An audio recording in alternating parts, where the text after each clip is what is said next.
I'm Matt Parker with Forbes Breaking News. House Speaker Nancy Pelosi addressed news that the U.S. reached the grim milestone of 1 million deaths from COVID-19 on Thursday. She called the number a, quote, terrible toll, and urged lawmakers to pass additional COVID-related legislation.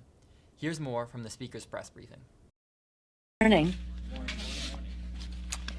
Not such a good morning in that today on the steps of the Capitol, we will be observing the 1 millionth death from COVID. My understanding is the President is lowering flags at half-staff. We will have, sadly, our regular coming together in prayer and song. 1 million people have died. It's such a terrible toll. And when you think of what it means in the lives of those families.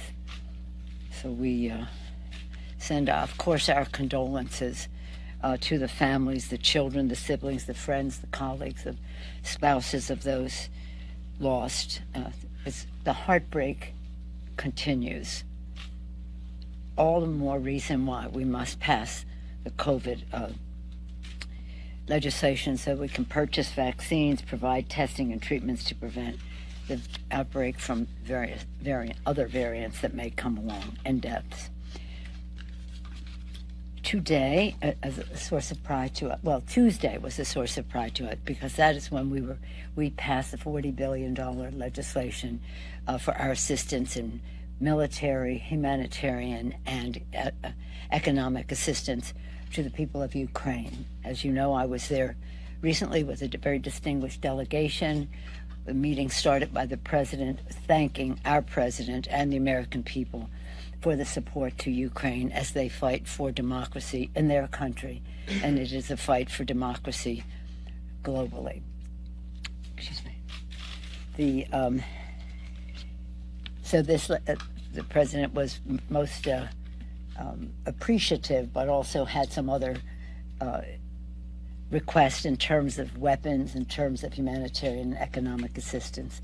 That's what we have largely in this legislation, which should be coming up in the floor in the Senate anytime, and we'll be able to pass the bill and send it to the President. We think it's a very complete piece of legislation. I salute our Appropriations Committee Chair, Rosa DeLauro, in bipartisan way, House and Senate coming together on the bill.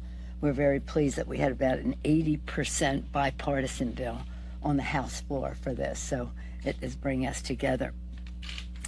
Then again, in addition, as we support the fight for democracy against dictatorship, we also salute the bipartisan support we've had for the Lend-Lease bill, which the President signed, the seize and freeze legislation, which is so important in terms of using Russian assets to rebuild Ukraine.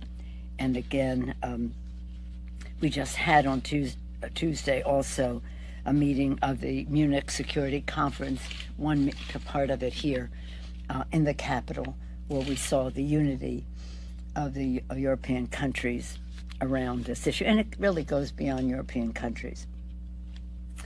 Next week on the floor of the House, we will have another piece of our lowering costs for the American people legislation. First, House Democrats led by Congresswoman Schreier and Congresswoman Porter introduced the Consumer Fuel Price Gouging Prevention Act. While families are struggling to pay higher prices at the pump, oil and gas companies are recording record profits, with 7 largest oil companies announcing buybacks that could total $41 billion this year alone.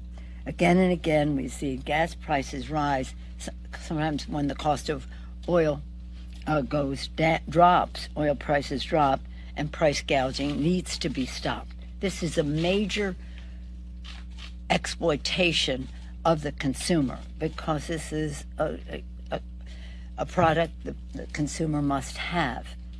Again, the Putin tax hike at the pump is a part of this, and you would think that the oil companies would compensate for that rather than exploit the opportunity that it.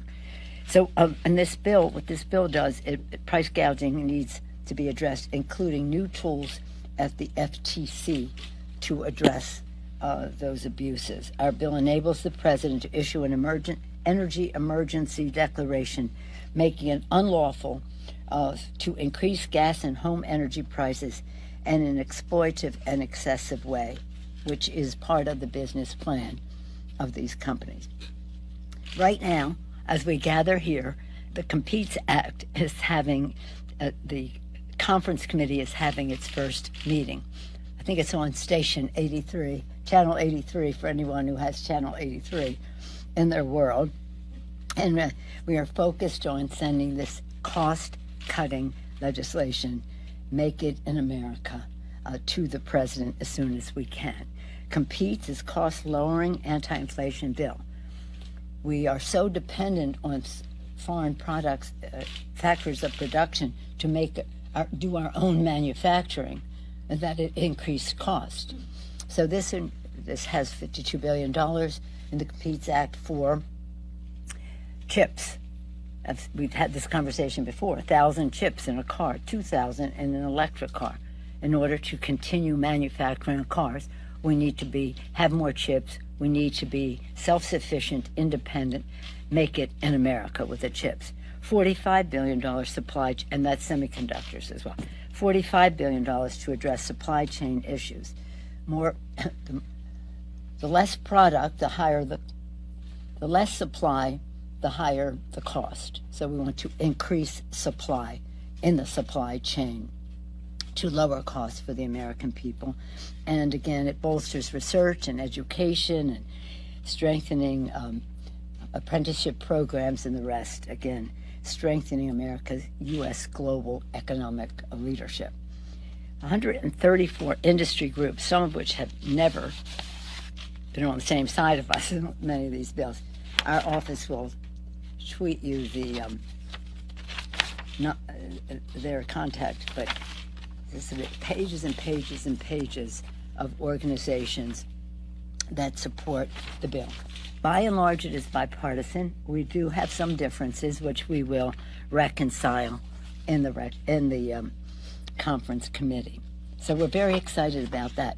As a piece of it, I talked about workforce development and the rest. Next week, we'll also have the Workforce Innovation and Opportunity Act, which more specifically goes to the point that President Biden has, under his leadership, a record of 8.3 million jobs are created. But in March, it was said that 11.5 job positions were open. This legislation will connect workers to jobs at lower cost, increase paychecks, and help small businesses in this economy. So again, lower prices for all Americans at the pump, at the kitchen table, and across the board. It's great sadness always to talk about Roe V Wade and this draft decision is, how harmful it is, how dangerous it is for women and families across the country. Yesterday, Senate Republicans lined up in lockstep behind Mitch McConnell and Donald Trump to vote to rip away the constitutional right to health freedom from American women across the country. Across the country. Every day, Republicans show their intention to punish and control women's most personal health reproductive decisions. The GOP-appointed Supreme Court put there for the purpose. You know, in our country, we have always had, because of the brilliance and genius of our Constitution, an expansion of freedom. With this possible, or the suggested draft of it, would be the first time a court has expanded freedom and then contracted it in a very, very dangerous way. Republicans in Congress across the nation are mobilizing around a dangerous extremist agenda to criminalize all forms of reproductive health, including in vitro fertilization, post-miscarriage care, contraception. Make no mistake, once Republicans shred their law, they have shredded any commitment to precedent, despite saying that they support precedent, and privacy, which is fundamental. which is fundamental, by saying certain things are not specifically mentioned in the Constitution. Well, that was the beauty of the Constitution, that it gave the opportunity to further increase our decision-making. As Republicans seek to criminalize women's health and reproductive freedom, Democrats are fighting to defend Roe v. Wade and our fundamental constitutional rights. Tomorrow morning, House Democrats will gather on the steps of the Capitol across the street from the Supreme Court to shine a light on this life and death threat. And over the weekend, Americans across the country will lead days of action and marching, making their voices heard. Democrats stand with America's women in fighting for our rights and the rights of all Americans, which are on the line. This is so very, very sad. Any questions? Yeah.